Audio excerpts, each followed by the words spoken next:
Hər kəsin soyuducusunda olan ərzaqlarla cəmi 15 dəqiqə vaxtınızı aparacaq ləzzətli rulet resepti paylaşıram. 4 ədəd yumurta, üzərinə yarım stəkan şəkər tozu əlavə edib, köpüklənənə qədər yaxşı mikserdən keçirmək lazımdır.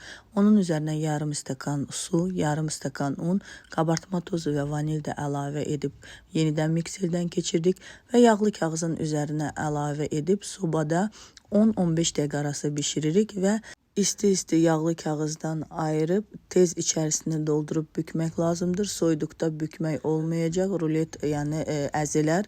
Mən içərisine qatlaşdırılmış süt və şokolad yağı ilə doldurdum. Siz istəsəniz cemlə də doldura bilərsiniz.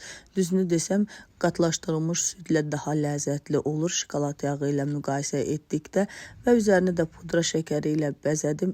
İftar süfrələrində çayla servis edə biləcəyiniz ən ləzzətli şirniyyatlardan biridir. Mütləq bu sadə üsulla hazırlanan ruletdən sizlər də hazırlayıb nuş edin. Allah hər kəsin orucunu qəbul etsin.